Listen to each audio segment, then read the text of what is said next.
I tried to make the game that I wanted to have as a player or a game master.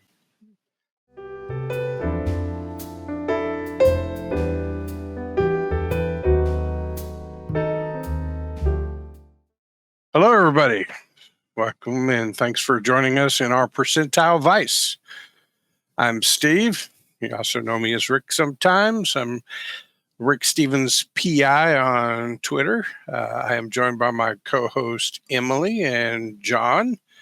And we are happy today to be talking with Christian Nommay, the creator of Titan Effect. Christian, tell everybody, what you do, where they can find you, or find your stuff. Well, thanks for having me. They can find me in almost every social media. I'm on Facebook, Twitter, even on LinkedIn. I'm the creator of Titan Effect and the owner of Knight Errant Media. The publishing company is a big word because I'm the only publisher. Right. But I'm the owner of Knight Errant Media. And so Titan Effect is a long passion project I've been developing for almost 15 years now. And I have recently released the Declassified edition, which is the second edition of the RPGs setting for Savage World.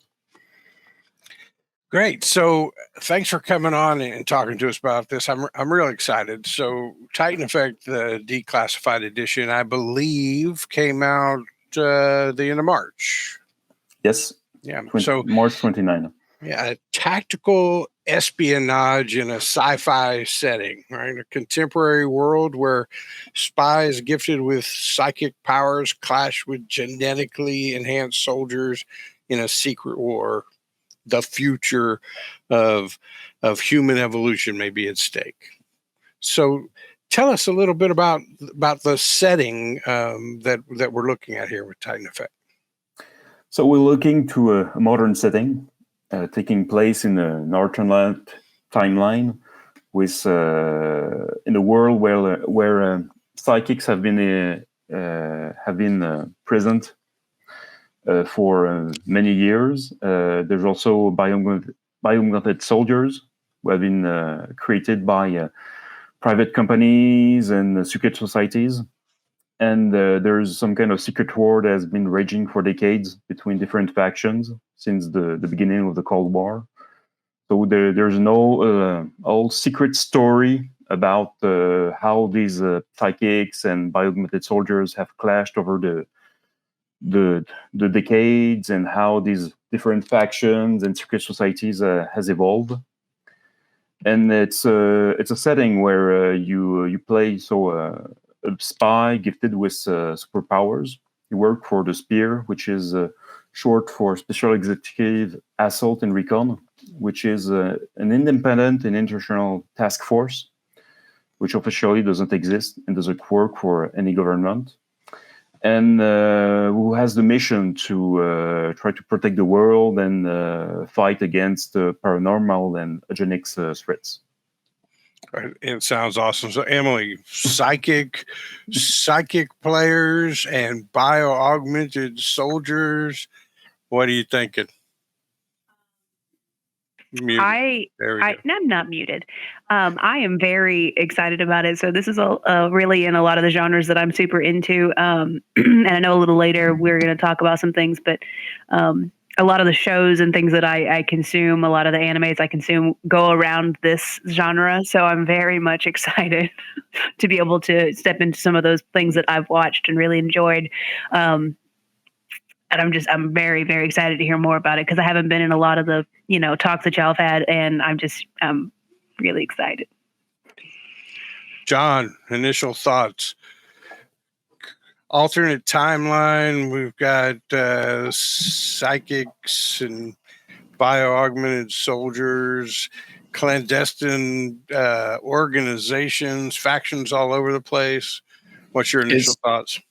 Sort of reminds me of some of the comic stories I like the best, sort of like Secret Avengers, but more street level and grounded. It's not like, hey, we're going to go fight Galactus in space and stop the planetary incursions and all that stuff. It's more of a two crews fighting one another, or an infiltration mission, or something like that. And I think that's really cool.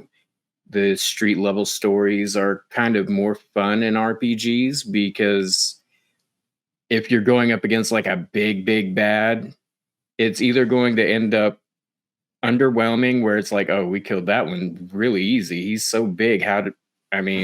What happened there? Or it's going to be like, we never had a chance. It's very hard to get that right. And I think there's so much promise in this system, like all the way down to the mission generator you have, that you can pick a card and it basically will guide you to a unique mission that you may or may not have run before.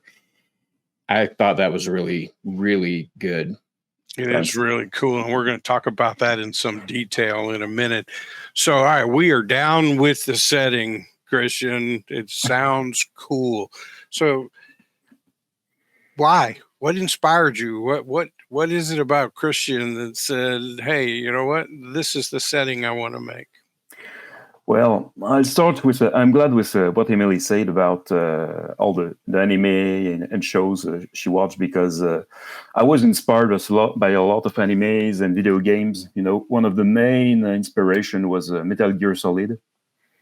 There's also an old anime and manga called Spriggan, which will have a new anime series on Netflix in a few months.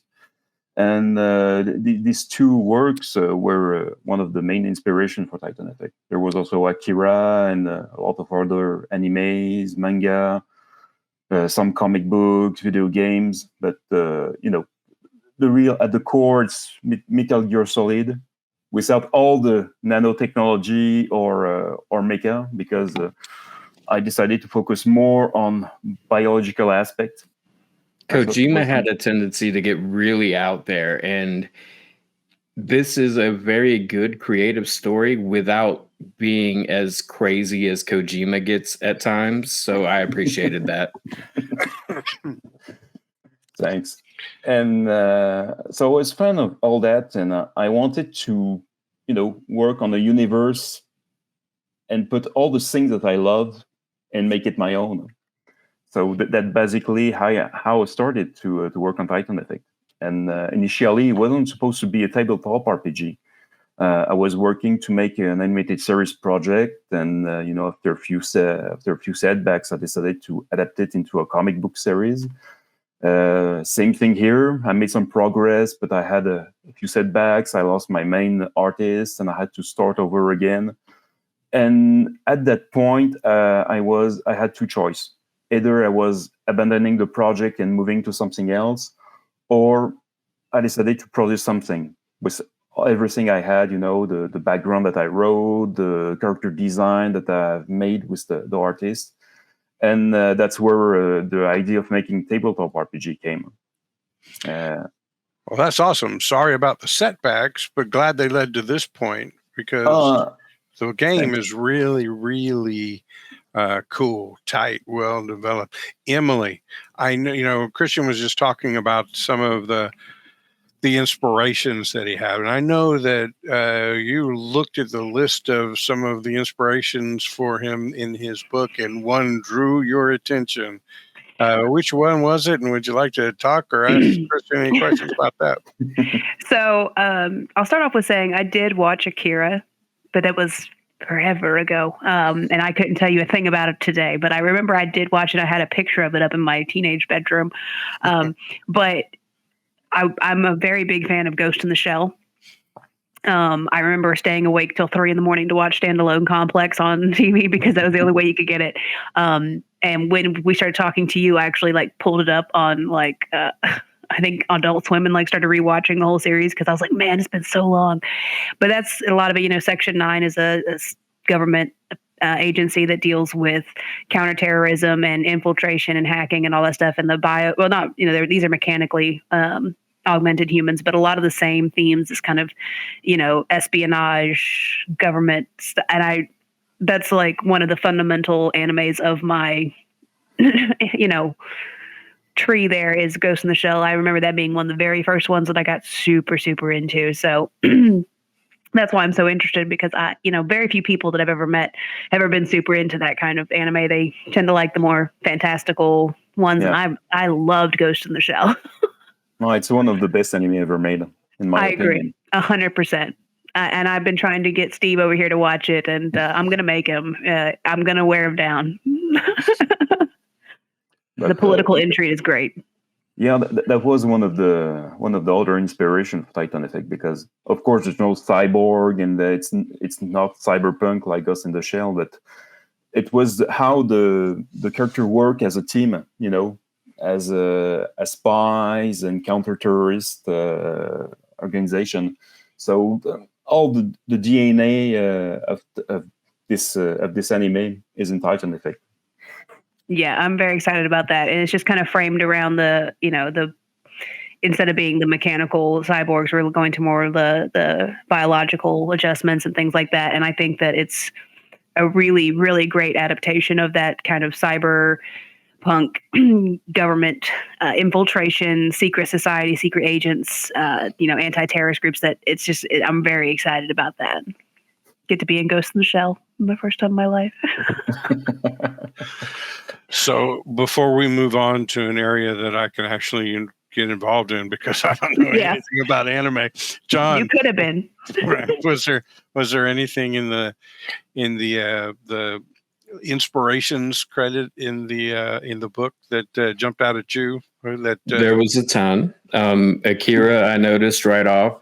Again, like her, I watched it forever ago, and to be 100% honest, all I remember is the awesome bike and the feeling that was the picture I had, was the bike. And the feeling of, I've got to see more of this. And me and her watch a lot of anime nowadays, and I also saw X-Men on there, and I think after reading it, it does remind me a lot of X-Force, which is an X-Men thing, but it's probably more recognizable to say X-Men, because not everybody is going to recognize X-Force right off. And then the video game references, I'm not the biggest fan of Metal Gear Solid. I don't really like stealth gameplay in video games, but I know there's a really good story behind it, one that doesn't make a whole lot of sense. And it's nice that you have taken that whole vibe, which seems to me to play a little better in TTRPGs. I like it much more in TTRPGs than I do in video games for some reason. And you've made a really good story behind it and put it out there for everybody to play with. Yep. So what jumped out to me on that list of credits, if you will, in the book was Tom Clancy novels and Tom Clancy Ghost Recon. Right? I've always loved international intrigue, spy type novels, so I consumed voraciously Tom Clancy novels. So that's where I'm coming at this thing from. I don't have the anime background, the anime chops that these two have, but when you put some international intrigue in there and spies, that I'm down with it. That's great. I think that's what I wanted to do, be able to gather people with different things that they love, people who love anime, video games, or, political thriller like Tom Clancy's books, and, be able to gather all around Titan Effect, so they can experience together and, maybe share their experience and the things they love. Well, awesome. So we're going to get into it, but I want to give you one chance before we get into the nuts and bolts of it. You talked about some of the collaborative efforts you started with trying to make an animated series or trying to make it into a comic book, and how some of those fell through. But there had to have been some collaborations with this effort that were successful collaborations. Or would you like to tell us any about some of the good collaborations that went into making this TTRPG? Well, the good collaboration was with my other co-writers, Ghislain Bonnot and Daniel Aymar, and with some extension, Jason Theriault, who worked on the Gear chapter. just Ontario, work at Ubisoft, and he worked, on Splinter Cell and Ghost Recon games. So he had a lot of experience. He brought his experience with guns and modern equipment. But it was nice to have him on the project. And Ghislain and Daniel, it's a long story because we are we have been friends for 30 years. No, what did I say? No, 20 years. And we've been playing, we started to meet by playing tabletop RPGs together. They both live in France now. Now I live in Quebec. But we're still in contact. We still play together. And, we managed to write a tabletop RPG setting together. And that's then one of the best experience I ever had. Another great collaboration I had with all the other artists who worked on the project, like Badoon Art Studio. More recently, Annie Ghosh, who's an artist from India, and he's the one who did the new comic book on Titan Effect, Declassified Edition, and he's an amazing artist. And he loves the project. And, at some point, I just throw him some description, and I don't even need to give him too much reference because he managed to give me not exactly what I want, but more, So right. It's a fantastic relationship, and I really hope that we keep working together. Well, the art throughout the book and in the JumpStart is awesome. So let's talk about the game. But I got to lay a little bit of a foundation, right? So you mentioned it earlier, Titan Effect Declassified Edition uses the Savage World Adventurers Edition, some people refer to as S.P.E.A.R, as the core mechanics. It's a system that is built so that people can lay on top of it their own settings and specific rules and not have to worry about creating the core mechanics underneath it. We've experienced this a couple ways. I've seen it in Deadlands, which is the Wild West kind of thing. We've seen it and interviewed recently Paul Vincent with Table Cat Games and his Street Wolves. And so the more we see it, the more I'm intrigued by it. But in case some of our viewers or listeners aren't familiar with it, it's basically a system where your traits, which are your core attributes and your skills, have a certain die size attached to them. Could be a D4, D6, all the way up to a D12. And when you have to make a roll, the mechanic is basically you roll that die size with one wild dice and try to beat a number, right? Most of the time the number is 4. But if you're going against somebody in melee, then it could be referencing what their defense is like. But that's basically it, the mechanics of it.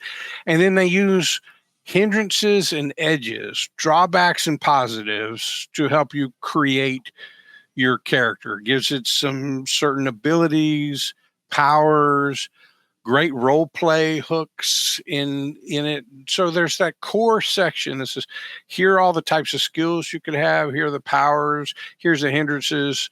And here's the edges. And you use that as your core, and then you lay your game on top of that. Now, yours is really fleshed out, Christian. I noticed that the S.P.E.A.R rule book has somewhere in the neighborhood of like 250 pages. And your rule book has almost 200 pages. It is as much content as that. So let's talk about the book and let's get into some depth. So first of all, you got a brand new cover for this edition. It looks great. Why a new cover? The main reason is the former cover was made by artist Randy Vargas, who worked with me with the first comic book project. And when I made the Kickstarter campaign for the tabletop RPG, I didn't have any cover or any money to buy a new cover, so I used that one.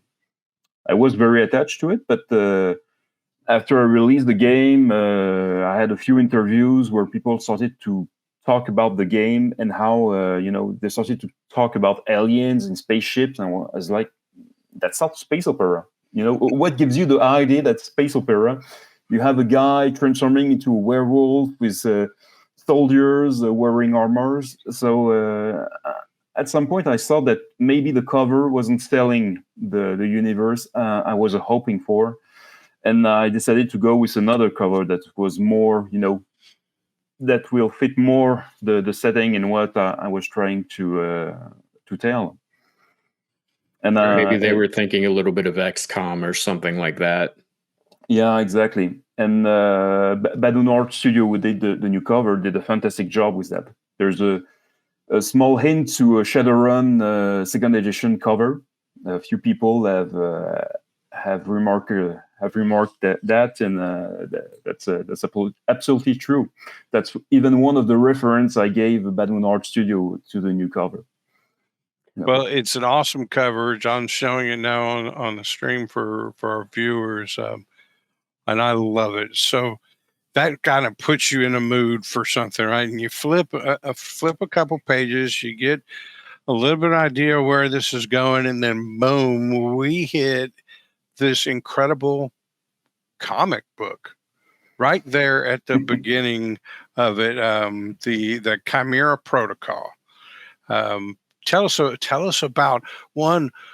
Why put a comic book in it? It's brilliant. So I'm not questioning you. I just want to hear about it, and how that developed, where you went with it, because I know we'd like to talk about what kind of stuff it inspired in our minds. Well, when I released the first edition of Titan Effect, I decided at the last minute to add, as an intro, the first 5 pages that I made with Randy Vargas for the previous comic book project that failed. And, it was a nice intro because it set the mood, it was in black and white, but it was more something background related, It didn't give the players really an idea of what they will be playing in that game. And so I decided, as I'm a big comic book fan and I'm still trying to make a graphic novel out of Titan Effect, I decided to do it here. Start by doing a short comic book, to give a good taste to the readers about what is Titan Effect.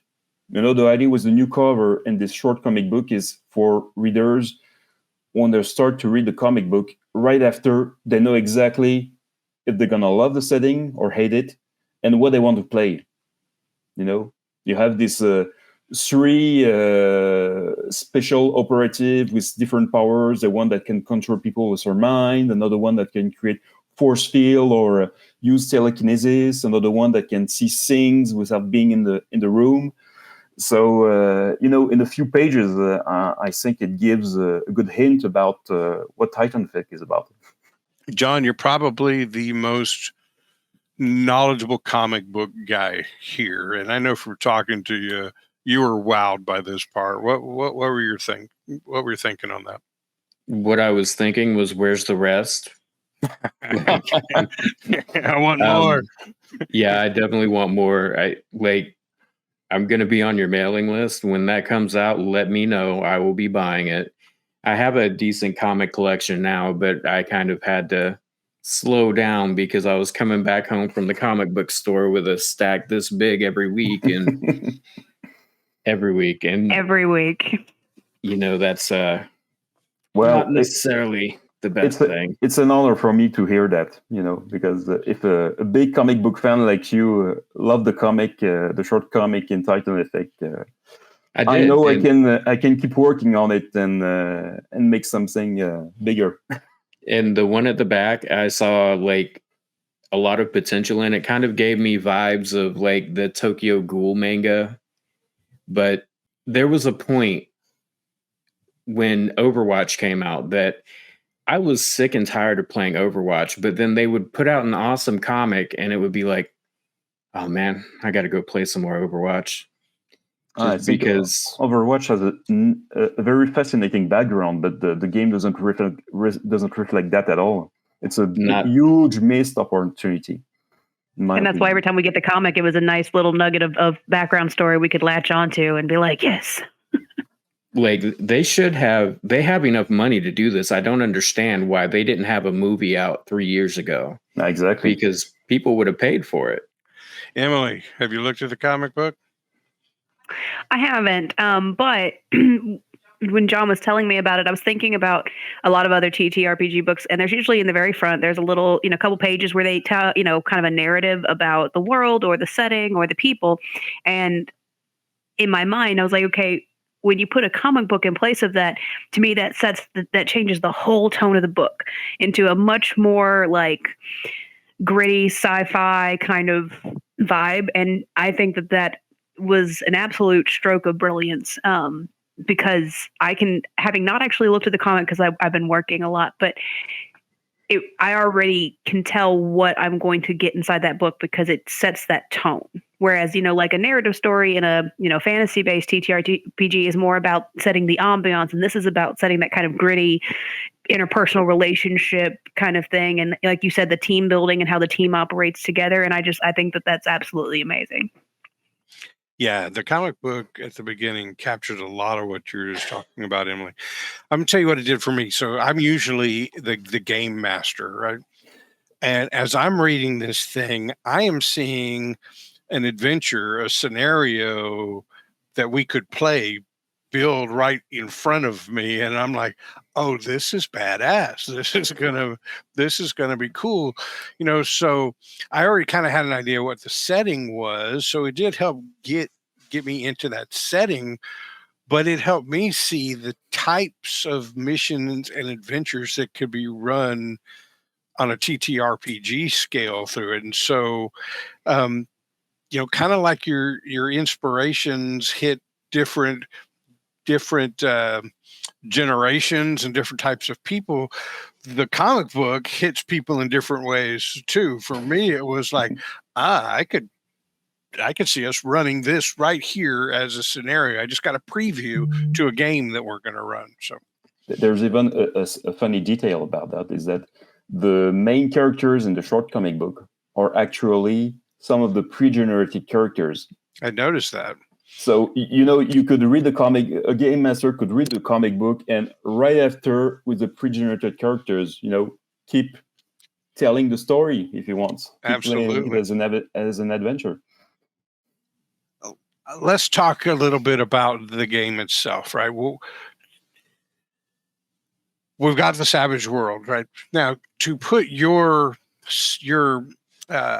setting on top of it, we've talked quite a bit about the setting, but then making the game what you want it to be, you needed to do some things like come up with new edges or hindrances or skills.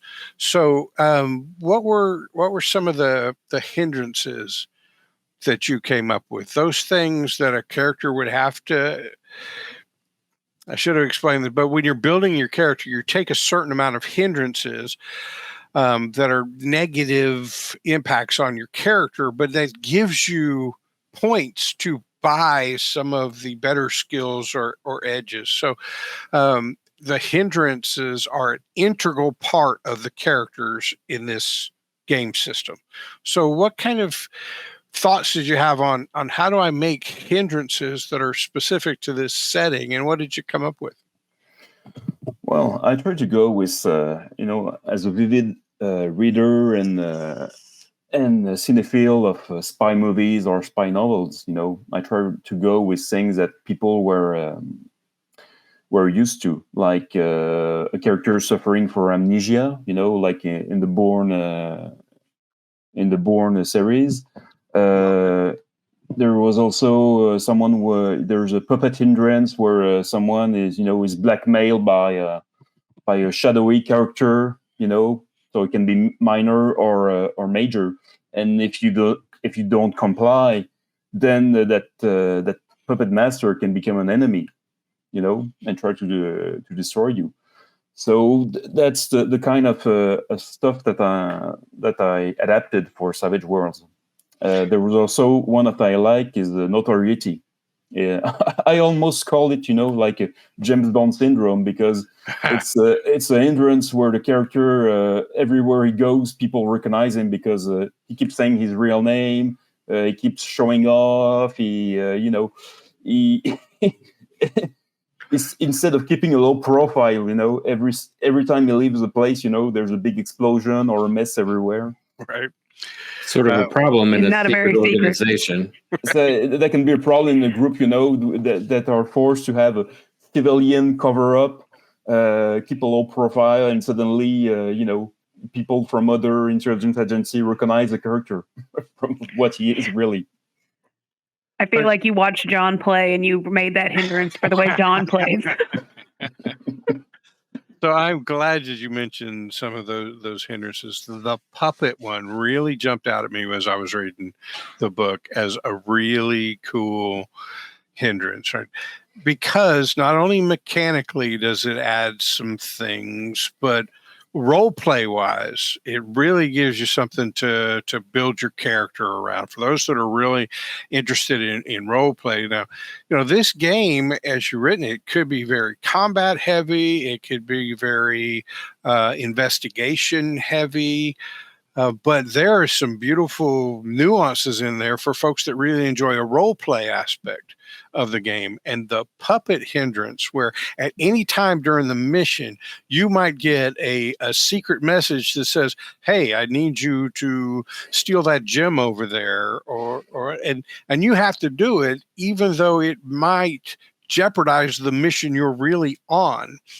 And if you fail to do that, then at some point, fail enough of these, the game master can say, you know what, instead of being a puppet to this guy, you have now created an enemy who could come in at any time, come after your butt, and do it. So I thought that was a really, really cool hindrance. Thanks.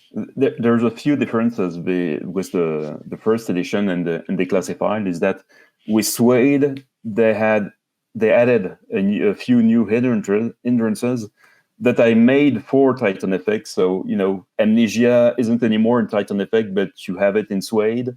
Right. There's impulsive, that wasn't first edition of Titan Effect, but now I removed it because there's a similar age in S.P.E.A.R. Right.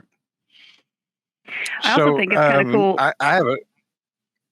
Go ahead. I was going to say that, like, in a lot of our games, we have kind of what we call like a phone a friend lifeline, where, like, in one of our games, we have a friend who's a detective who, when we're just really stuck, we're like, I'm going to call this guy, and this is a way for the DM to kind of organically help us through just general people stupid.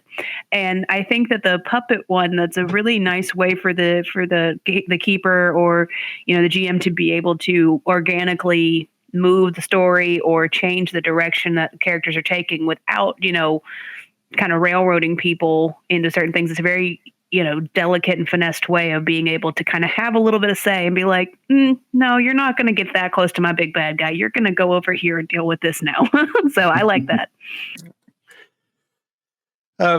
Before I hit my second favorite hindrance, John, did you have any thoughts about the hindrances that were in the book or anything that Christian's talked about so far? They look pretty good. The one I really want to talk about is an edge. So we're getting there. So we'll get there. But the other hindrance that I loved was new recruit. So that was a good one too. Where you're building these characters and you're building them to where they are trained up, ready to go, badasses. But you could end up with this hindrance that says, new recruit. All the other guys are calling you noob, rookie. You're getting so a lot of role playing opportunities in there, and then there's some mechanical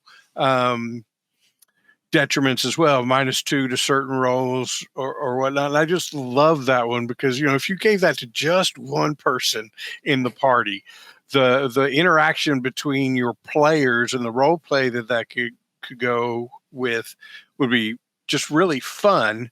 And it gets baked into the mechanics of the combat and everything like that. So love that one.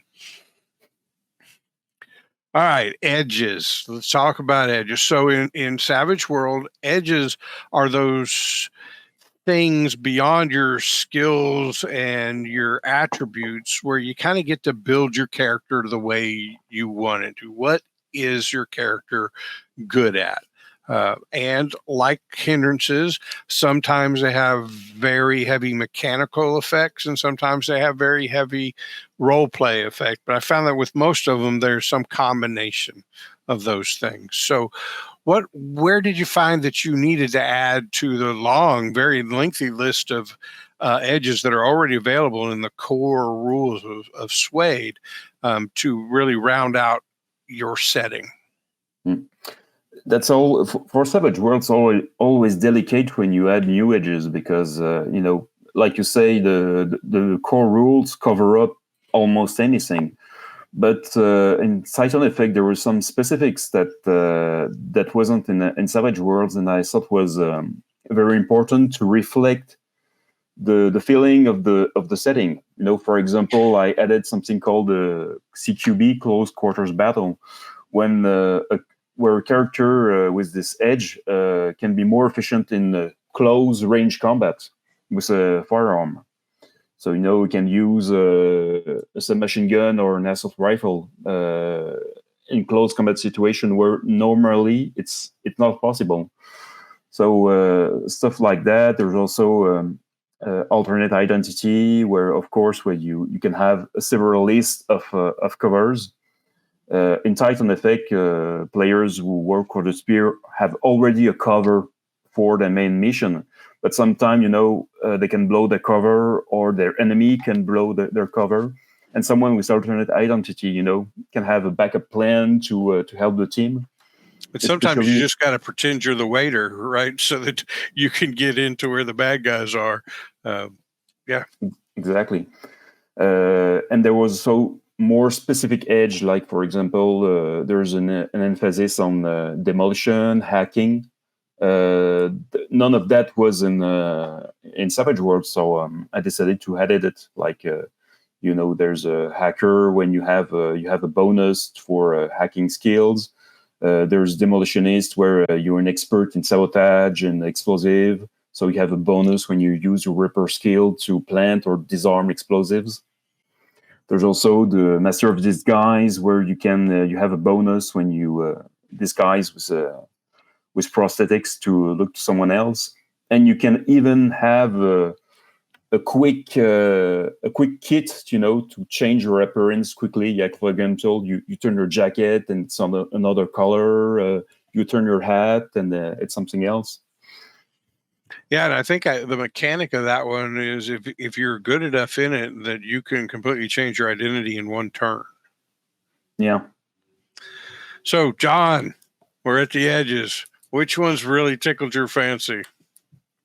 I really enjoyed the old timer edge, and even more so, I enjoyed the table that you have to pick a card and it matches you up with sort of a sometimes hindrance and sometimes more of a role-playing type deal. I had a lot of fun designing this table.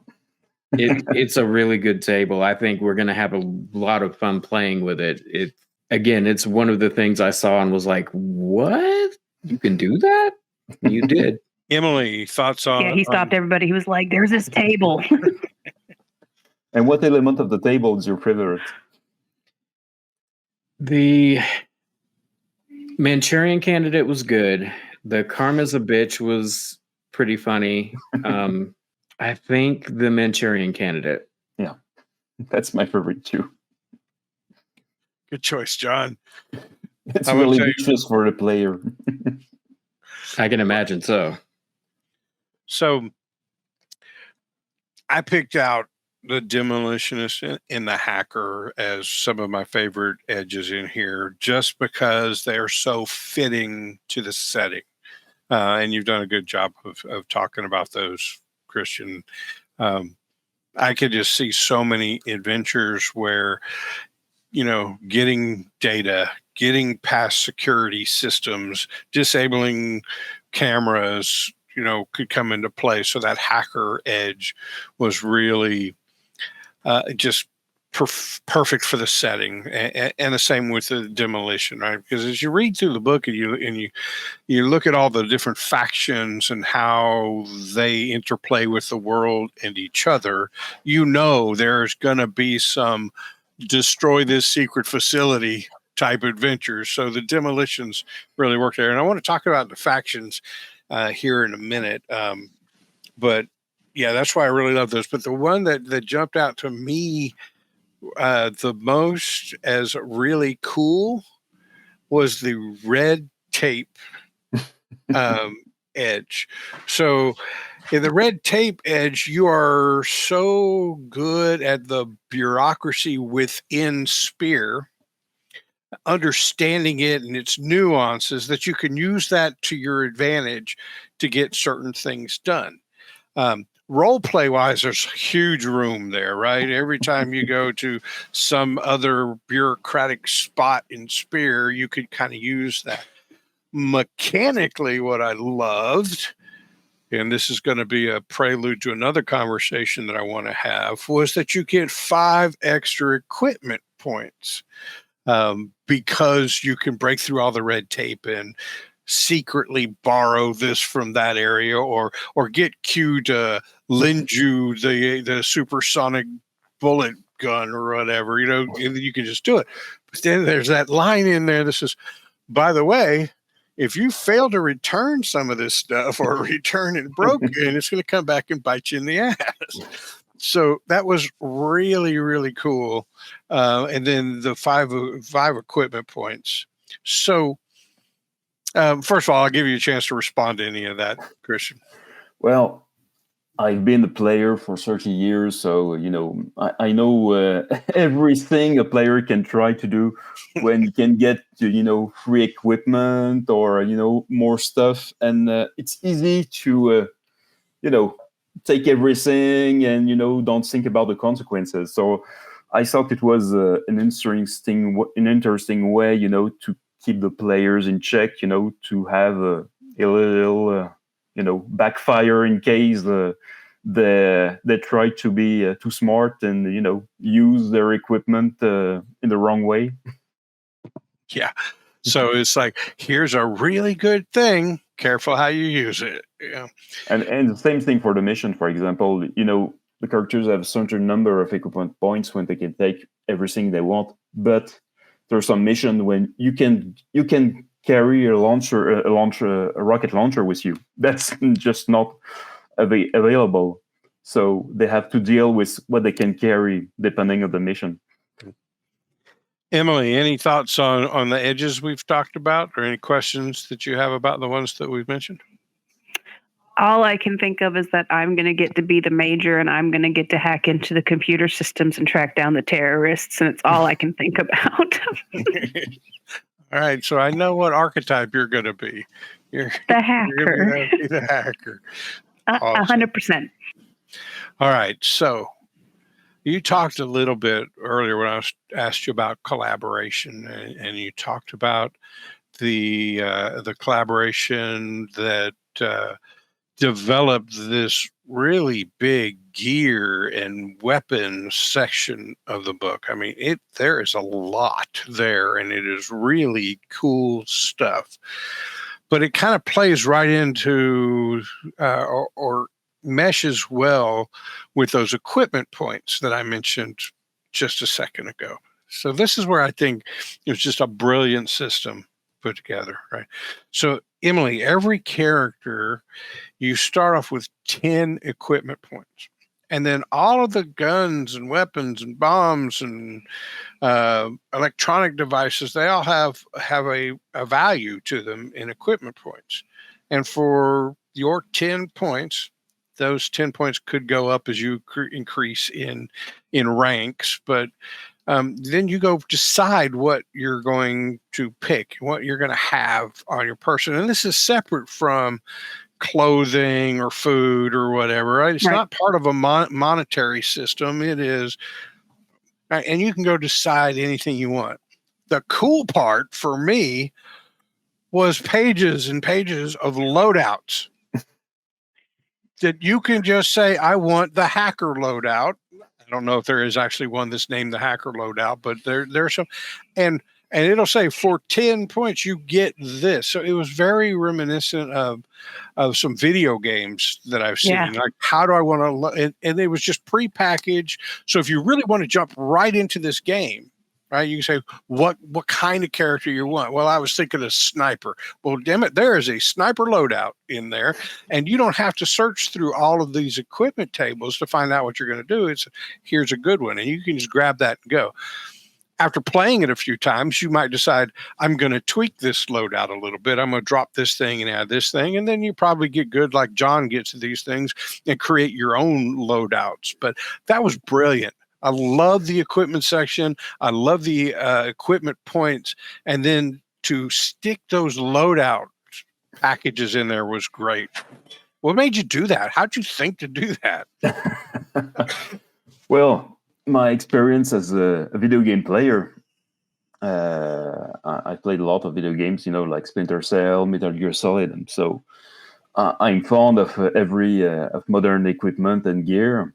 And in Savage World, the core rules, all that stuff is missing. You have a few list of modern equipment and modern guns, but for Titan Effect, I wanted to give some. I needed to have a different feel. And so I decided to build all this equipment. And when it came to how this equipment were going to be picked by the players, I had a lot of time to think about, were they going to use money, like in Savage Worlds? Or, at some point I thought that it didn't make sense, because when you were in army or when you're a spy and your organization finance your equipment, they're not going to give you, $5,000 to go on the black market to buy guns or ammo. So I saw that equipment points would be a good idea. And honestly, I'm going to give credit where it's due. The first time I saw it was in an old Savage Worlds setting called Agents of Oblivion, made by Reality Blur Games, I think. And they used something similar, and I took the idea and tried to update it for Titan Effect. And the work of Jason Terrier was very important, because I made the first version of that, and when he came in, he helped me to perfect it, refine all the gear, weapons, and to make it more like it is today. Emily, it looks like you're raising your hand to say something. I wasn't, but I did have something to say. So I like that a lot, because like the way I equate it is like y'all were talking about video games. John and I both play video games, but we are two very different people. He can sit down in front of a game and he has like, okay, I'm going to need this gun with this attachment and this skill set and this tree, but I'm going to only put a couple points in here and all this stuff. Me, I sit down and I look at John, I'm like, what do I need? And like, if there's not a starting equipment, like I won't even bother to play, because it feels like it's too much. So the fact that I have the option to come in and be like, this is, a standard good package, something that's accessible and easy for the newer players or the people who are not super big on equipment. But there's also the option for the customization for people like John, who he wants to min-max the crap out of his equipment and get every, penny out of it that he can. It's nice that you have both sides of that, and it makes it much more accessible for newer people who TTRPGs in general can be very overwhelming for new people, because there's stats and equipment and there's all this stuff. And so cutting out one piece and having kind of loadouts and packages really makes it accessible. And like I said, I'm not big on equipment. So usually John has to help me in any kind of game. I'm like, I don't know what I need. And so it's very nice to have that. That was the point, because I tried to picture myself as a new reader when I wrote Titan Effect, and tried to think about older players and new players.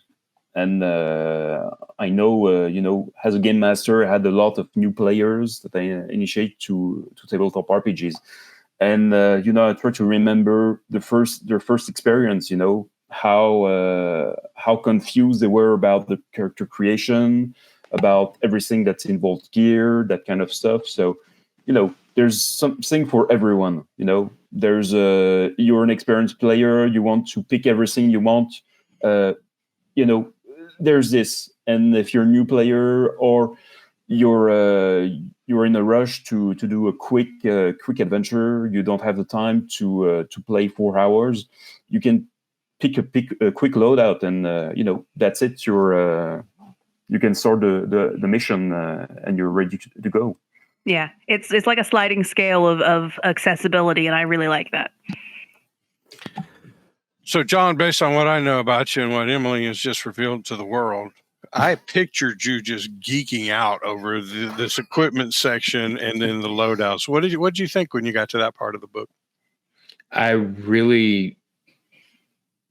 The system kind of surprised me because I haven't actually seen anything like it before. I understand you saw it somewhere else and updated it, but the idea of equipment points, instead of having to go quest and do whatever for months, and then you might get a magic item or you might get a better gun, the idea of you just walk up to the dude and be like, I want that one, and that one.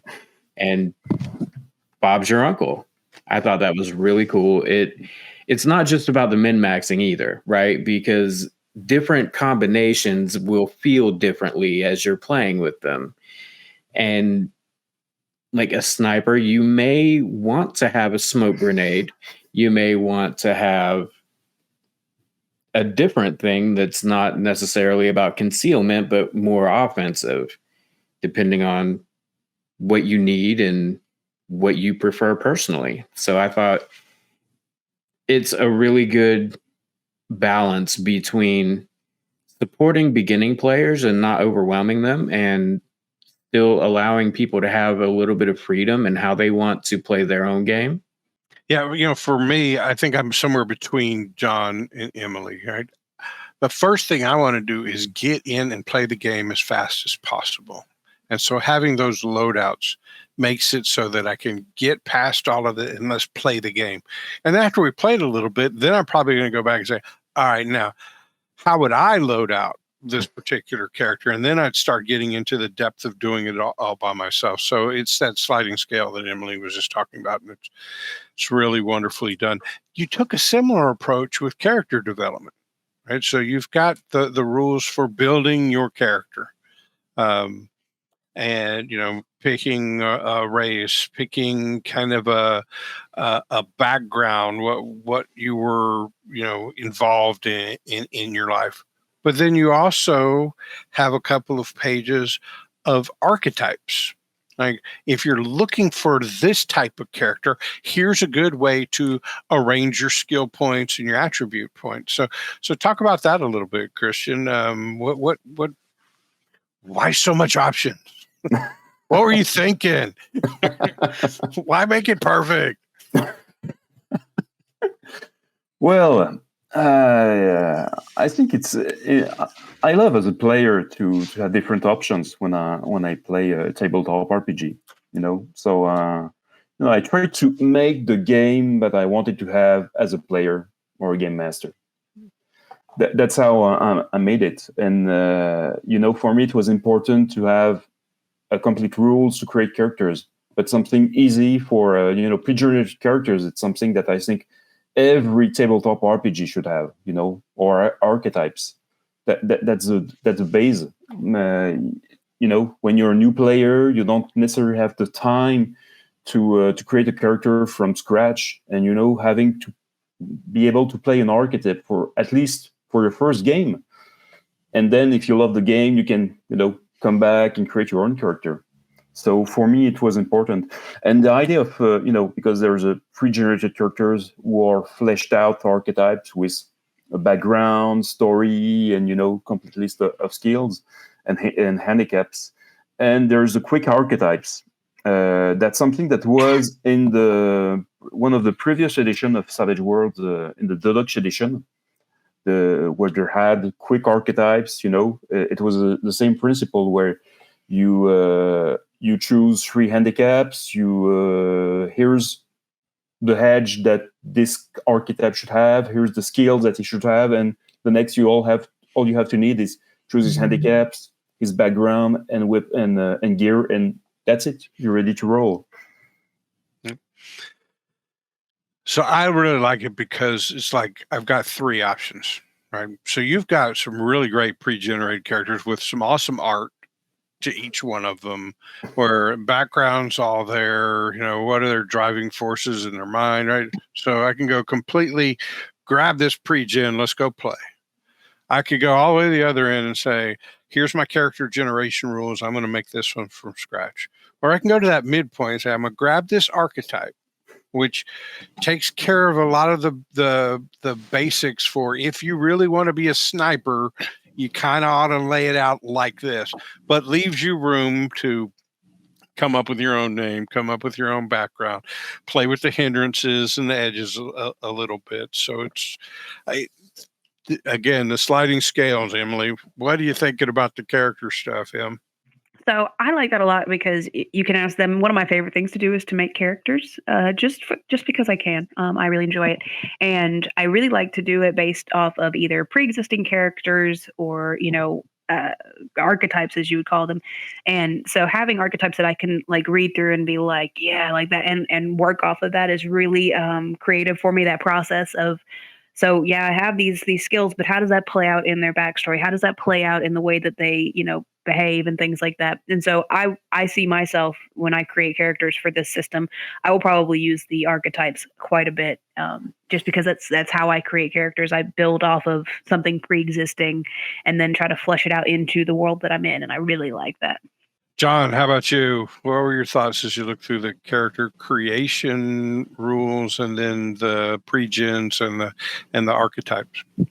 They're pretty cool. I kind of like when we started Call of Cthulhu, we did one with pre-gens, and then we immediately made characters and started doing a campaign. And we were maybe 3 sessions in and we realized how badly we had made our characters because we were not experienced at all with the system. I think the archetype would have been a better option in that case. And it's really cool that you thought of that and put that in there. I think it's important to have pre-gens because, like you mentioned, when you create a character, you don't necessarily know which stats are better or how to build an effective character. And to have pre-gens or effective archetypes, you can use that as a baseline, as a template to make your own after.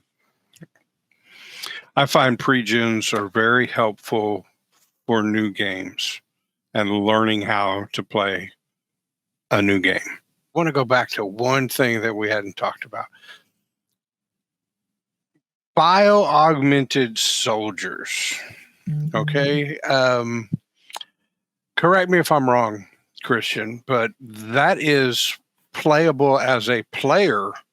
Yes. Now, was that true in the first edition? No, it wasn't. So in the first edition, the players had psychic abilities, and bio-augmented soldiers were how their enemies usually were portrayed. But now you could be both, and the world is such that psychics and bio-augmented soldiers could be on either side of any particular conflict. What made you decide to share the wealth there? Well, it was because one of the main character in the background was working for the S.P.E.A.R, Leso. He's a neo-Syrianthrope who rebelled against Ares and worked now for the S.P.E.A.R. And I saw that, if players met that specific character and, after that wanted to play a neo-Syrianthrope, they couldn't do it. And, it was a bit unfair. There was also a logistical aspect to that because the S.P.E.A.R has been covered and tried to be discreet as possible. Having people looking like monkeys or snakes or wolves walking around in cities wouldn't be a good idea. So, but I had a lot of players who wrote me and say that they would love to play a Chimera or Neo-Syrianthrope, and they wanted to know if in the future that would be possible. So the idea started growing, and finally I decided to do it. And first, last year, I released some sort of beta version of that rules to play about soldiers for the previous edition. It was a free PDF. And for the new edition, I wanted to add this in the book already, but I also wanted to make it more optional. Like you can from the start create a bio-augmented soldiers. You need to check with your game master and see if he or she is okay with that ID, because it can really change the dynamic of the campaign, but it can also create a lot of interesting role play elements and moments. So I try to write as many guidelines as possible to help both the players and game master, to be able to create bio-augmented soldier and make it fit in a campaign or adventure. All right, so therianthropes, did I pronounce that right? Yeah. So these are bio-augmented to basically, correct me if I'm wrong, splice their genes with the genes of an animal. Is that correct? Or am I thinking of chimeras? More chimeras. Okay. The main difference is neo-therianthropes have been bred. They have been genetically engineered. So they're born that way. And chimeras, or human beings, who most of them had a previous life. They have been abducted by Ares. And then they have been forced to go through a painful genetic editing process to have animal DNA implanted in them, and then they have mutated into something else. So are the therianthropes always looking like the animal type that they are? Yes. Are the chimeras able to move between presentations? What do you mean by like? Could I, if I was playing a character of that type, could I look like a regular human in one instance and then change to look like the animal type in another instance? Chimeras, they're always that way. I got you. They can shapeshift into something else. So that's difficult for them if they're in a place where there's, where they can be witnesses. They have to wear, complete clothes, like a raincoat, and have a full mask to hide their animal features. A neo-therianthrope is different because most of the time he looks human, and he can transform into a hybrid. The difference between the chimera and the neo-therianthrope is neo-therianthrope in human form doesn't have any power. He has his human ages, but he doesn't have his strengths, his regeneration abilities, and all that stuff. Gotcha. Yeah, that was one part where I was unsure as I read through it how those two worked. So the neo-therianthropes are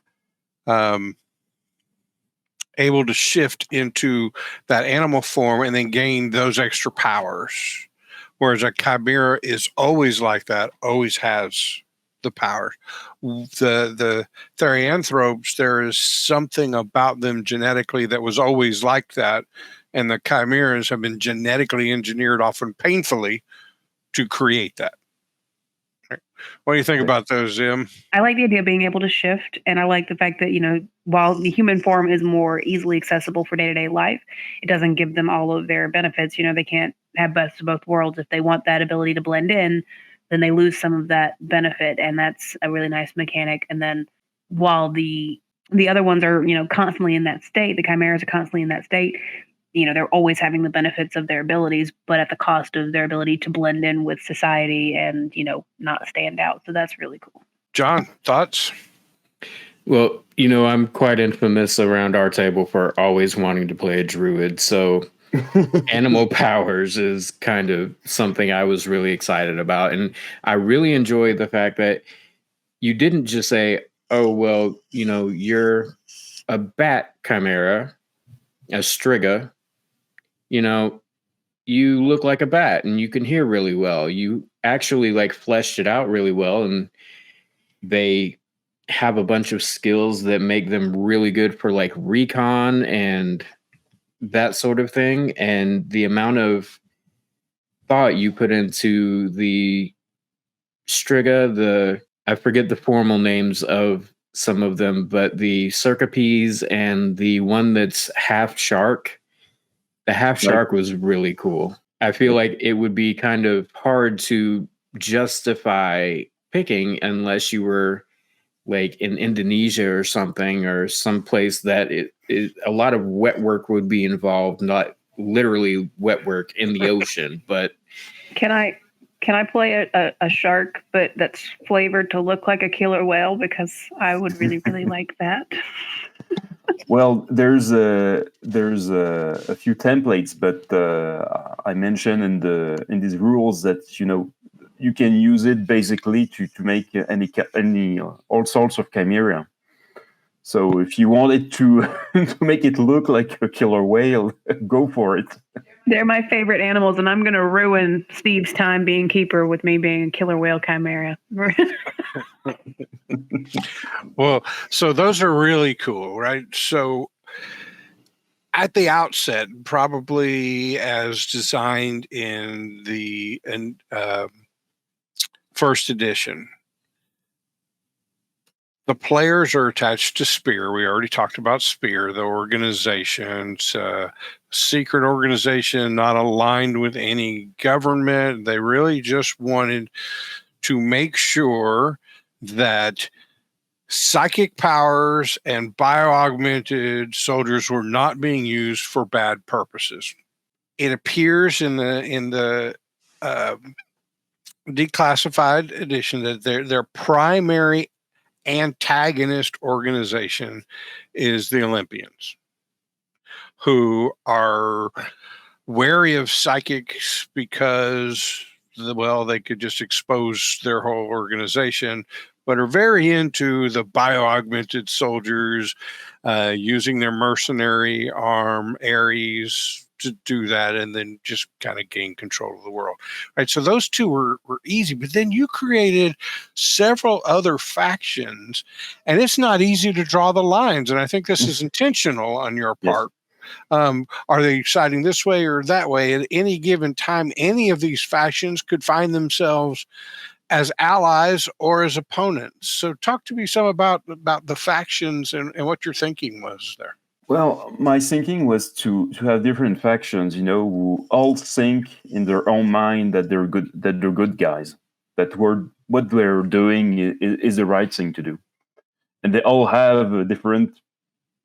Some have perverted ways to do it, and others can be very extreme. Like, for example, there's a Typhon, who's a bio-terrorist organization with a post-human agenda. Basically, they want to turn all humanity into hybrid humans because they believe it's the next stage of evolution. It's the only way to survive climate change and everything that's coming. And but they really don't care about how they do it. If they need to turn a town into a mindless mutant to test their new formulas, they will do it. And of course, their main enemy is the Olympians and Ares, because most of them are former scientists from Ares. So you can easily see how Typhon could work with the S.P.E.A.R because they have common enemies, but at the same time, they're so extreme that there's no compatibility. And same thing with almost every different factions.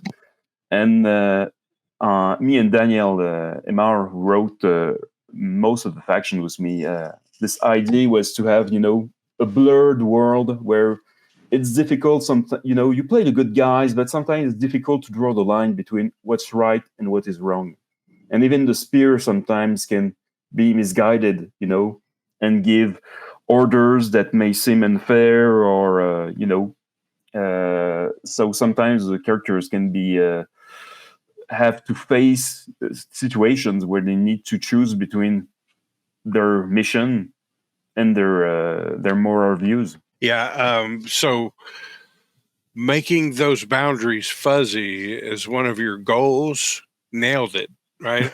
As I am reading through the book, right, the Olympians was easy for me. Right. S.P.E.A.R, Olympians, and then I started reading these other factions, like Typhon, like the I can't remember the name of it, but the secret society within the Catholic Church, who Order of Holy Mystery. Yeah, the Order of Holy Mystery, which is basically their goal is to preserve humankind like it is, but they found through the years that, hey, we'll accept some psychics in our ranks as long as you're religiously minded, right? So it's even blurry within that aspect. It's even more complicated than that, because at the very in the first time the organization was founded, it was during the build of the Roman Church after the fall of the Roman Empire. And they were, basically psychics who believed in the god Mitra, and they had to choose between, disappearing or middling with the church, and making themselves useful. Yeah. And that's how they evolve into something different, of course, over the centuries, but. John, what were your thoughts on the factions as you read through them? I really liked it because this is something comic books sort of sometimes fall into. They'll have these two warring factions, and eventually it's like, okay, Hydra and Shield again.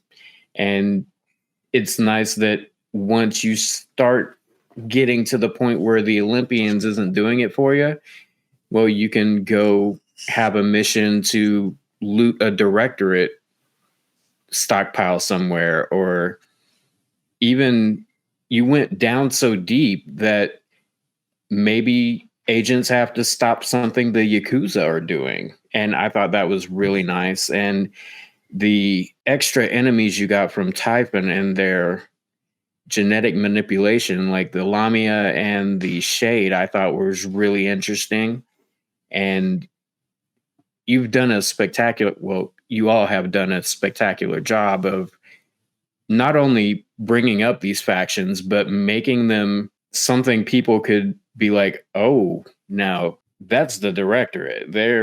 That's why Soviet Union ain't got no psychics anymore. I thought that was cool. It was really cool. And thank you for mentioning like the Yakuza, because after you give some really in-depth description of the major factions playing, then we get a laundry list of like the second level of factions. Like there is so much to go on for purposes of political or cultural intrigue through all of these factions. Really, really good job on it. And you hit on something else that makes it a good segue. And you talked about, the back to follow the Roman Empire and the psychics that were involved in. You've put at the very beginning of this stream, you described it as an alternate timeline. You put a lot of work into fleshing out that timeline. Instead of just telling your readers it's an alternate timeline, you have got a timeline that stretches from 1919, I think, or 1916, somewhere in that time. It goes all the way back to prehistory, I believe. Yeah, but then you start giving us specific dates and specific things that happen. That looks like a lot of work. Tell me what went into it, and how some of those timeline events build on and establish the setting that you were trying to create. Well, it was important for me and Daniel that everything that happens, Sight on Effect, happens for a reason. All these factions, they're not born that way. They haven't created, it's such not automatic creation. They have been, they come from somewhere. And it was important to go back to the roots of each different factions, where they come from, and why are they doing what they're doing.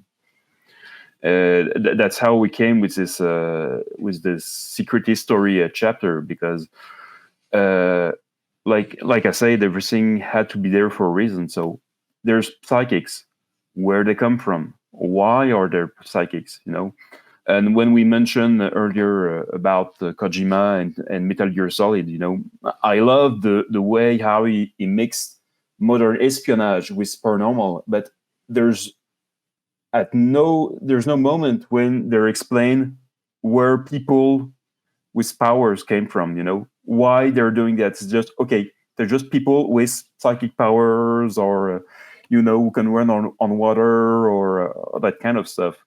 And it was important for me, to explain where it come from in Titan Effect.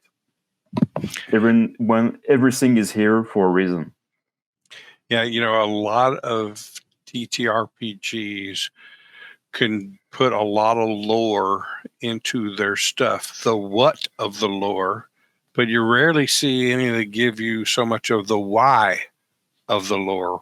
And why sometimes the how. Right.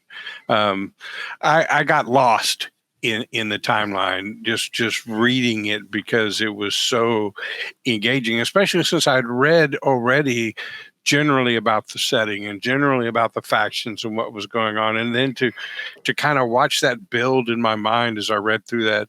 The timeline is much shorter than it was than we initially made it, because the the first timeline went. I think it started, 5,000 BC, and we just thought that at some point that it was too much. We weren't going to put 20 pages of a secret timeline, because most people won't read it entirely, and they didn't bring anything really important to the background.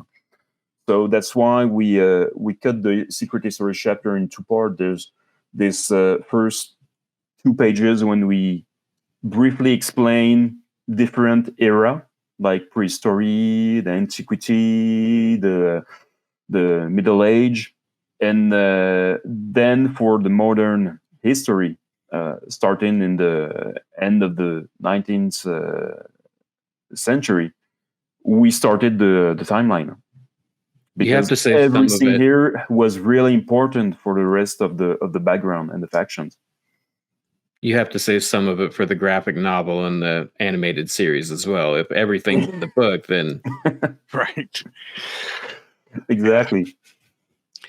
So I think you hit the sweet spot as far as how much to put in there. Right? If it had just been one column of one page, I probably would have felt let down. If it had been nothing at all, I wouldn't even have known it wasn't there, right? And then if it had been 20 pages, I probably would have skimmed it and thought, let me get to the interesting parts of how to play this game. But it was just that right amount that I could get engaged with it, read it, see how it was fitting in with everything else. Emily, I know you've been working a lot and you haven't had a chance to read through the book like John and I have, but just hearing this talk, what kind of thoughts do you have about the effort that was put into establishing, not just saying this is a world in an alternate timeline, but actually walking out in the timeline for us? So as an avid daydreamer and person who tries to spend most of her workday not working if she can, the ability to kind of organize your thoughts and get all of that down, because like lore building to me is one of the most difficult parts of writing anything, whether it's a campaign, a module, or whatever. It's very easy to say, these are things that are currently happening, but to go back and kind of work backwards through the equation of saying, well, why is it working that way? And what precipitated the current events to get you there? It really helps set the tone, and it helps your players be able to get more immersed in the setting and more attuned to how their characters would act, the history of why the chimeras, are made, or, why the psychics in them are not, necessarily always on the same playing field when it comes to different factions. It really helps them understand not only how their character got there and how they may feel, but it also helps them with how they interact with the other people in the group, the other people like the NPCs and things like that. And I think it probably took a massive amount of work that is very oversimplified here in this moment, but bravo, because it's very difficult. So you said something there. I don't want to spin off on this tangent. It could be another 20-minute discussion, but you said the words or the letters NPC. Christian, you guys put quite a few NPCs into the book associated with the different factions. As a person who would be probably game mastering, that's a gold mine of stuff. So thank you for putting that in there. What I do want do they come with built-in accents? Yeah, because mine suck. When you were talking about Typhon, and their goal was really this post-human world. Right now, this is going to seem out of place. Like, why didn't Steve ask this question way back before? But this is the perfect place to mention it.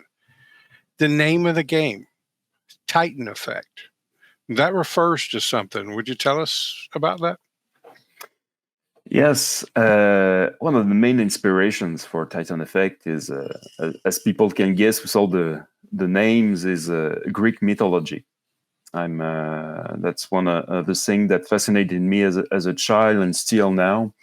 It's one of my favorite mythology, and I wanted some kind to make my own, mythology, but in a spy setting. So that's why there's all these Greek name reference like Ares, the Olympians, Typhon. And Titan Effect, I came with the idea that in this world, there with the creation of bio-augmented soldiers came a risk of creating something that will outsmart humanity, that will evolve faster and replace humanity, like the Titan replaced the primordial gods in Greek mythology. Right. So I think you put a little paragraph in the book about it, and then Zeus then deciding to take over from the Titans, right? So it happens, and then it happens, and it happens, right? That the creation eventually evolves to become powerful and supplants the creator, the Titan Effect. So that's why I waited so long to ask this question, because I wanted us to get into those different factions and how that played into it.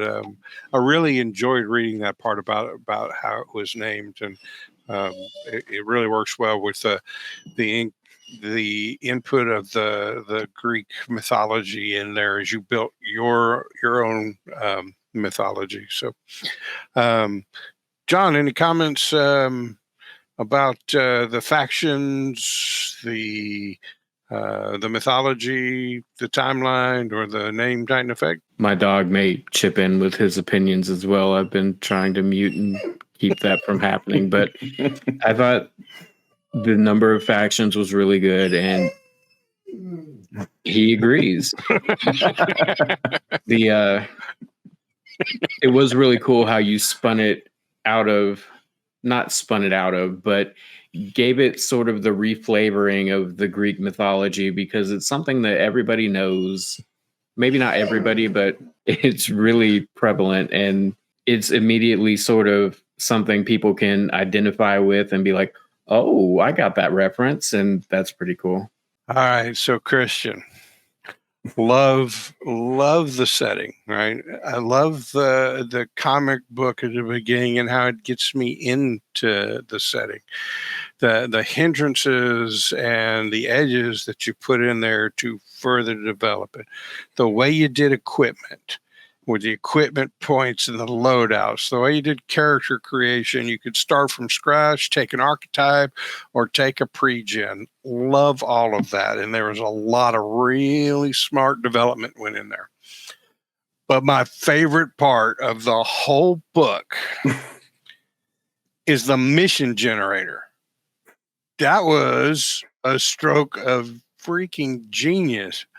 Emily, there is a section of this book that says, hey, sometimes it can be hard to come up with a scenario or an adventure to run. So here's something to help you out. 4 steps. You pick the mission, you pick a location, you pick the opposition, and you pick a complication. And there's tables for it. And I love the fact that you stuck with the playing card theme that is true to S.P.E.A.R. They use playing cards to determine order of combat. They use playing cards for determining chase scenes. So I thought this was really cool. I'm going to give credit where it's due, because for the card, initially I was using dice. And one of my co-writers, Ghislain Bonnot, told me, why aren't you using cards? It's Savage Worlds, so people would be expect to use cards. And I said, oh, yes, that's much better idea. So, at the beginning of the section on the mission generator, well, first, there's like 5 or 6 plot hooks that you could just reach in and grab that have to do with the different factions. So those are really nice. But then the mission generator says, hey, maybe you're having a hard time coming up with something. Here's something to help you. You might have to come up with the story, the narrative that makes these things all fit together, but give it a shot. So I grabbed a deck of cards and I used the mission generator, and I found that as I was getting the different components of the mission, my brain was already developing the story to go along with it. So just randomly draw. Emily, I came up with a mission where the operative's job is to transport a prisoner. So the mission was transport a prisoner. Location, I drew a card that gave me a location of the wilderness or the sea. So I went with sea, a prison out in the sea, because that sounded like it would just fit in this setting, right?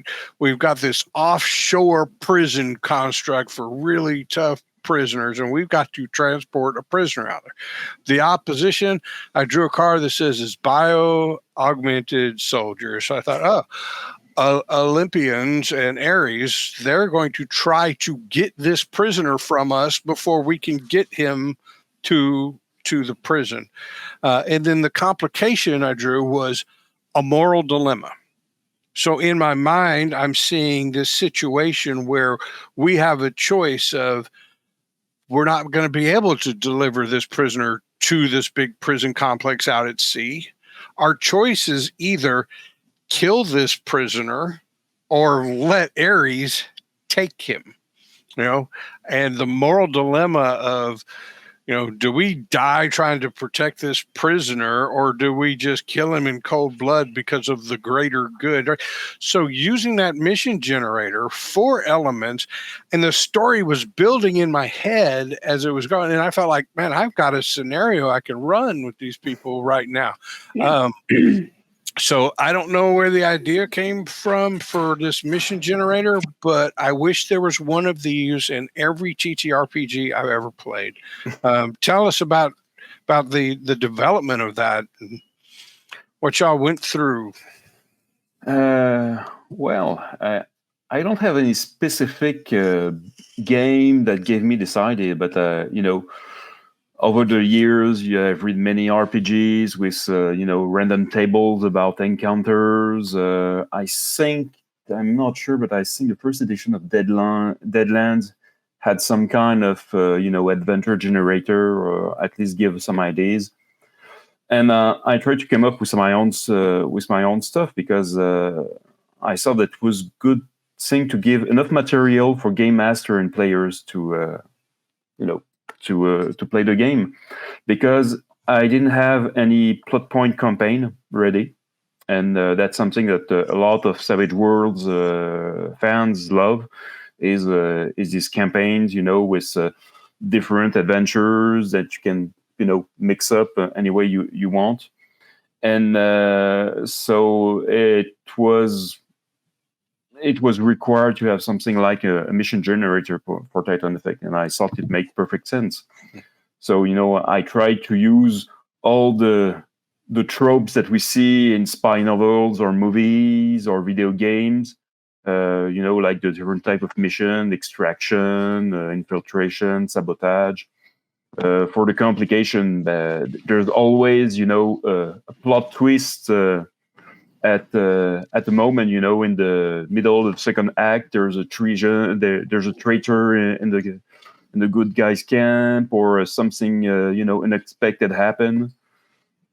Yeah. So I have seen tables in other RPGs to say, hey, roll here, and okay, so we're in a wilderness setting, and then I can go to a table that says here are the types of beasts that would apply in a wilderness setting. So I guess I was selling some of them short, that they've got something like it, but just nothing that felt as cohesive and well developed as this. The short descriptions you give of each of the mission types, or the complication types, or the location types were really helpful. So it was not just here's a table with the number 1 through 20 in a couple of words, right? It was, if you draw these cards, here's a little paragraph to explain it. And I found it really, really helpful, and could just have a blast just drawing cards and building adventure after adventure on this thing.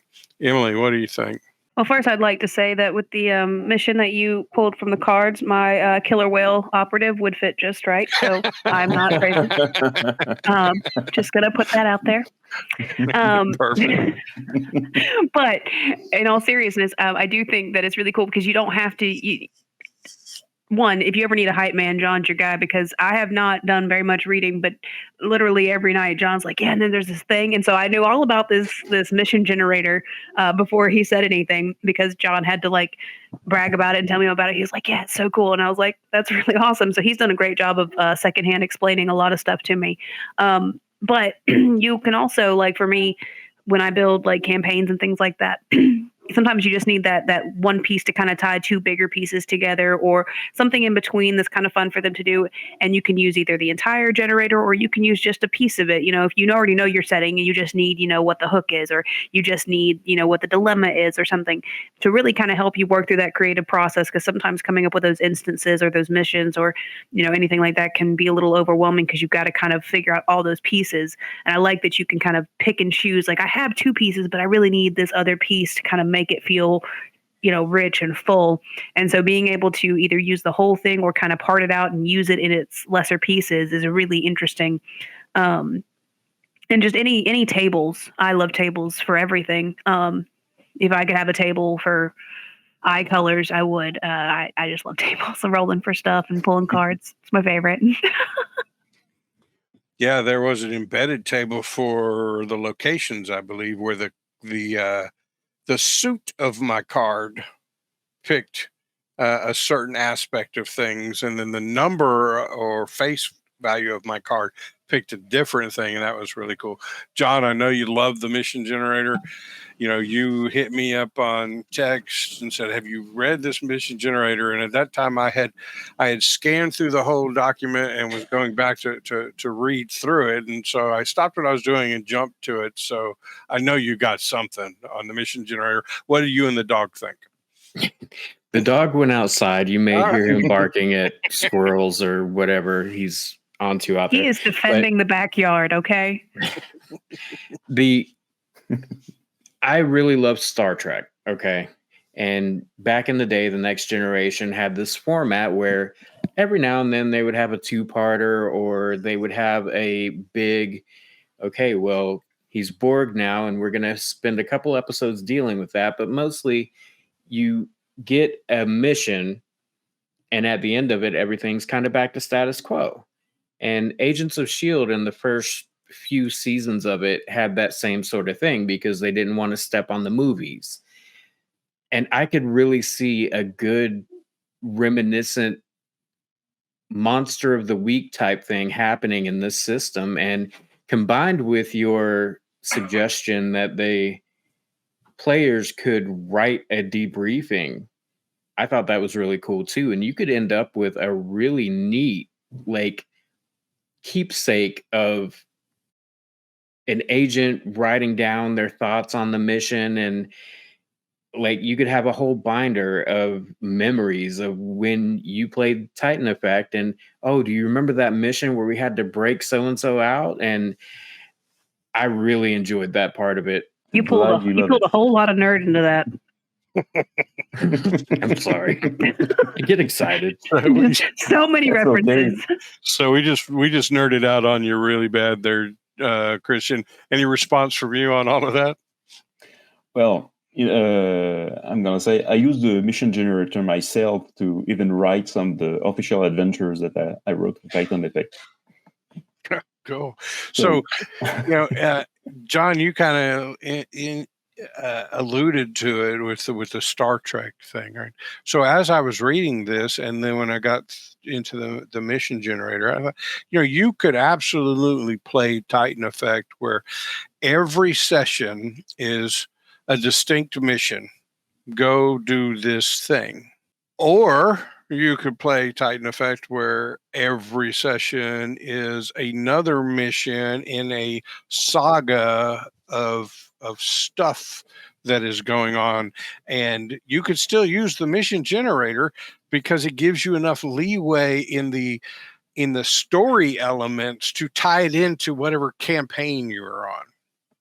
There's a small detail here. The way I designed Titan Effect and with this mission generator and the company ideas is when we talked about Ghost in the Shell standalone complex, the whole concept of the series was there's this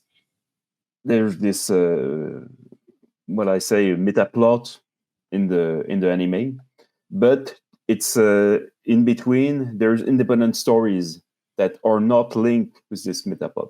And it's the same thing with Titan Effect, There's different meta plots with different factions, but you can do it. You're free to use it or not, or to have different missions that are not linked to these specific stories, and do it any way you want. And I thought about that when we were talking about factions earlier, and in how in Ghost in the Shell, there are maybe not called factions, but there are these different groups that have a lot of blurred lines, and the way that they interact changes based on the overall meta story.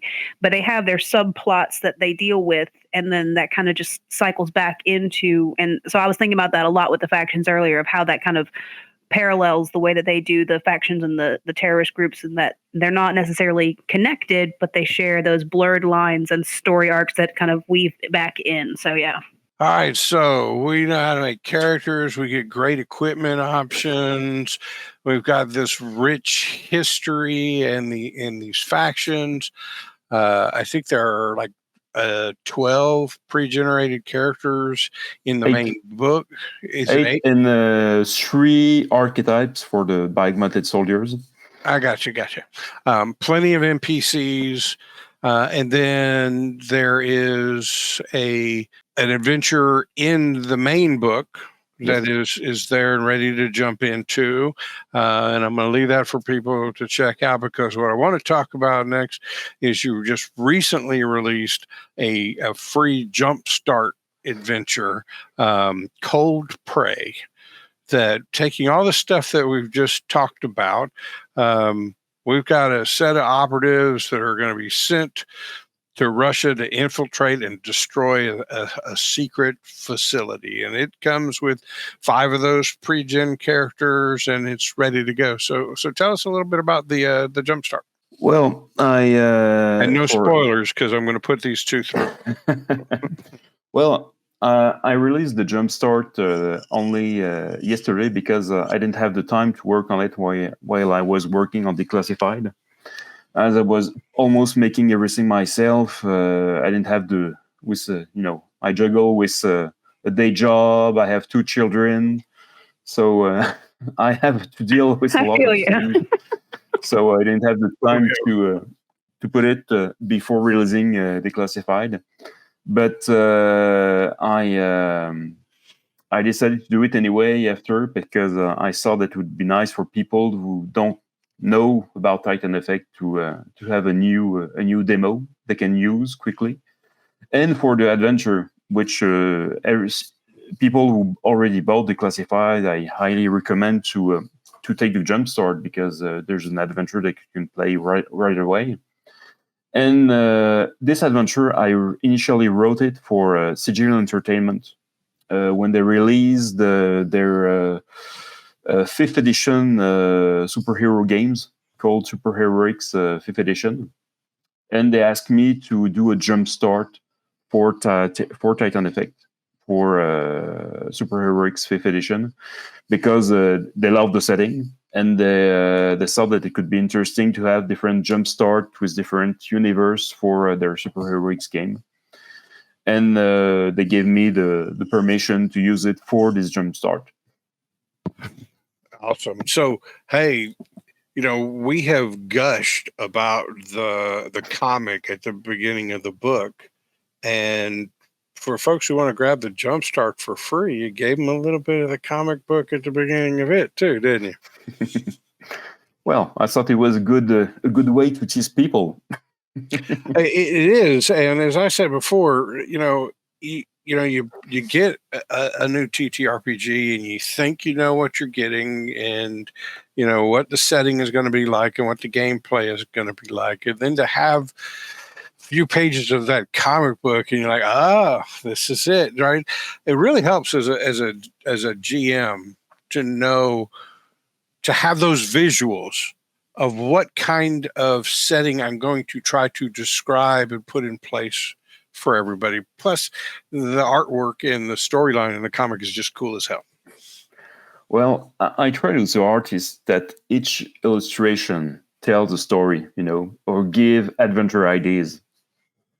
So when you open the book and you find an illustration, when you just have to think about it, and you can picture an adventure coming, or try to imagine what happened before that specific scene.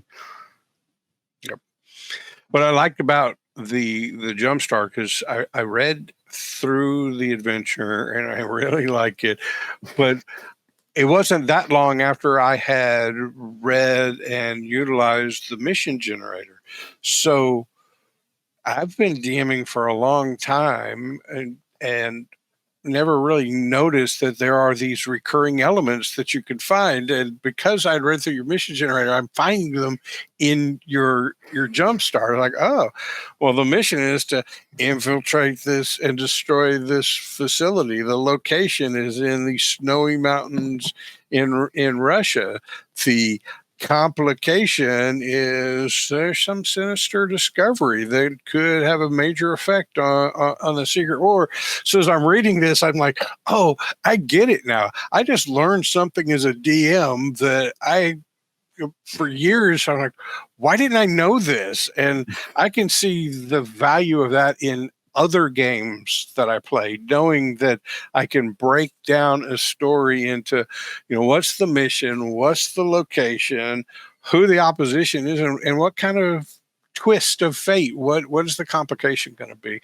And those are on full display in the Cult Prey JumpStart scenario. I'd like to add a few words. There's a chapter very important, Titan Effect, is the S.P.E.A.R units. Which is basically a list of campaign ideas, because the players work for one of the 7 units of the S.P.E.A.R, and they're located in different areas in the world, and each one of them have their own specialty. So there's some units where the adventure will be more civilian, more regular spy stuff. Another one will be more rescue and salvage. Another one will be infiltration, that kind of stuff. And another one will be, more full destruction or assassination mission. And you've given a lot of definition to those multiple S.P.E.A.R units with the leaders of them. A lot of stuff there. So we're getting close out of time, so I'm glad you brought that up, and I'm sorry I didn't think to bring that up earlier. No problem. But so as you went through the development of this, and I'm looking at it, there's a lot here, Christian. As you went through this, this was, I think you said 15 years of your life have brought you to this point. Certainly you've learned some lessons over that time, and maybe have some advice that you would give to people who want to create their own TTRPG. Can you talk to us a little bit about those lessons learned and advice that you might give? Well, one of my first lessons is when you have an idea, and when you start, you don't necessarily know where to start, or if you want to go to a publisher. And I think in this age where you have all this technology available, when you can do a lot of stuff yourself, the best way to do it is just, once you believe that you have a good idea, stick to it, keep working, and don't be afraid to let it out in the world. And because Typhon Effect, I worked so many years on it, and I didn't show it to anyone before because I was afraid. And at some point, I was so frustrated with all my different setbacks that I just wanted to get it out, to at least produce something. And when I did my Kickstarter, and I released the tabletop RPG, the only thing I was thinking is, once I release that, I'm gonna be able to move on to something else.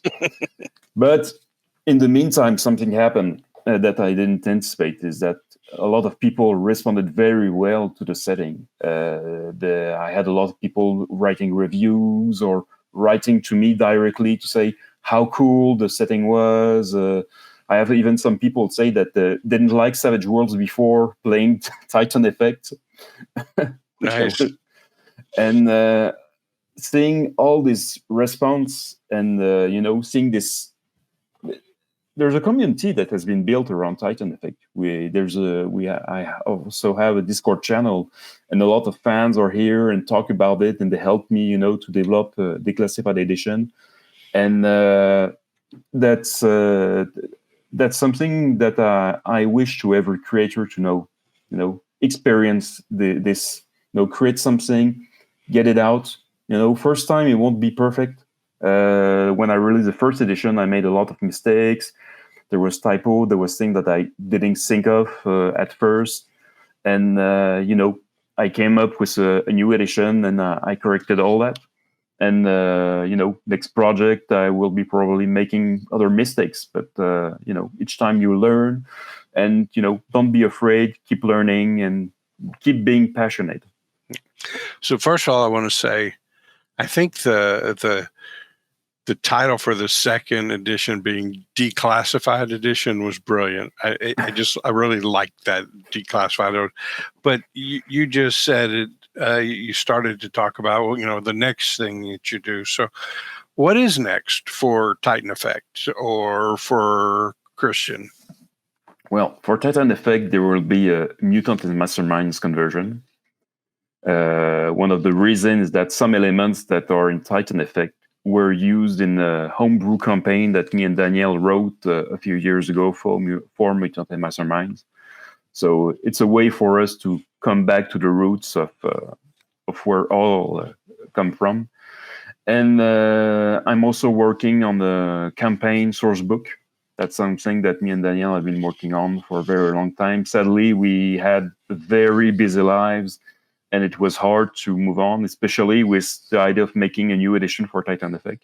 Now that it's out, we're going to be able to keep working on that again.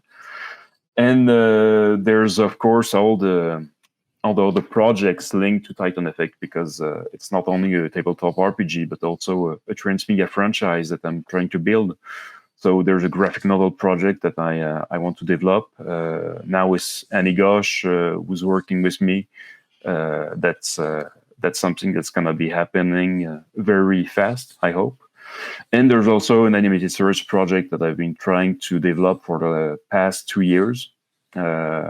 Sadly, it's something that can take a lot of time. I had a lot of different talks with producers, even animation studios, and for the moment, it's everyone thinks this universe is great. that the way I present the project is awesome, but it's just a matter of finding the right people to make it happen. So it can take a long time before it happens. Well, to that end, the graphic novel or the animated series adaptation just makes putting the comic book at the beginning of the book all that more brilliant a move, because after reading that, I want to see the graphic novel and I want to see an animated series. So I already got my wallet out. So good luck on all that. Thank you very much. Of course he does. So, John, any closing questions or comments for Christian before we wrap things up? Thank you for coming on, first of all. And for anybody out there who has been listening and has said, I think that actually sounds like a really cool setting, go get the JumpStart. It's free. It's going to be in the description if you're watching this later. When you get the book, Christian is humble about it and says, well, people had to buy the Savage Worlds and they had to buy the superhero supplement. I couldn't charge as much as I maybe could have because I had to think about the other stuff they had to buy. And it makes logical sense, but I cannot convey to you, this book is a heck of a bargain, especially if you already have Savage Worlds and the Superhero Companion. It's enormous. I have read through it 3 times, and I probably need about 5 more to actually get everything processed. It's an amazing work. Not only is it well written, it's beautiful to look at. The layout is really good. The art is really good. I really like the white background on the text pages. My old eyes, I don't do well with some of the trendy things. So you've taken that, but done the contrast really well, and the sidebars and the graphics around the page. It all looks very beautiful, very well produced. Emily, any parting shots, comments, or questions for Christian? The biggest compliment that I can give you, and it's going to seem a little strange, is that a lot of times when we talk about like new systems or new games, afterwards we all sit down and talk, and we're like, I'm like, oh yeah, I could run that, if you two wanted to play or whatever. But my biggest compliment is that there is 0 chance that I will run this because I am going to play in this first. They don't get an option in that because I already have my character in my head, and one of them has to run it because I will be distraught and they will not be able to live with me if I don't get to play first. Code name Orca. You have to keep me happy, or else I'm just a menace to this group. So, Christian, I'm going to give you the last word. Make sure you tell people where they can find you and your stuff. DriveThruRPG is a given, but I wanted to tell you thank you so much for coming on. I've had a great time just kind of nerding out with you about this. Wow. I hope you could tell that I had a great we're time really too. interested in it. So, and go ahead. In the name of all the people who were involved in the project, I really thank you for all the compliments that you made, and just seeing how you all geeked out about the project is the greatest reward that I could get. It made all these months of hard work worth it. So everyone who wants to find about Titan Effect, there's a website, titaneffect.com. And from there, you can access the DriveThruRPG page and buy Titan Effect Declassified, or check everything else that we've made for Titan Effect. Great. I noticed when I went on our DriveThruRPG to get the source book that there were some adventures available on there as well. Is that correct? No, there's no source book, but there's a free mini campaign. That's what I saw. So Yeah. That one was for the previous edition, but I'm planning on updating it for Declassified as soon as I can. Yep. So right off the bat, I've got 3 things that I can run. I can run the campaign or the scenario that came in the book. I can run the JumpStart, and I can run the one I just made in about 5 minutes with a deck of cards and the mission generator. It was a great job. Thanks for coming on. This video will be available on our YouTube channel. So if anybody asks, to get more information about Titan Effect, you can always push them to the YouTube channel and say, hey, there's a great discussion about it. We really enjoyed it. Thanks a lot, Christian. Yeah, thanks to Thank you. It was great.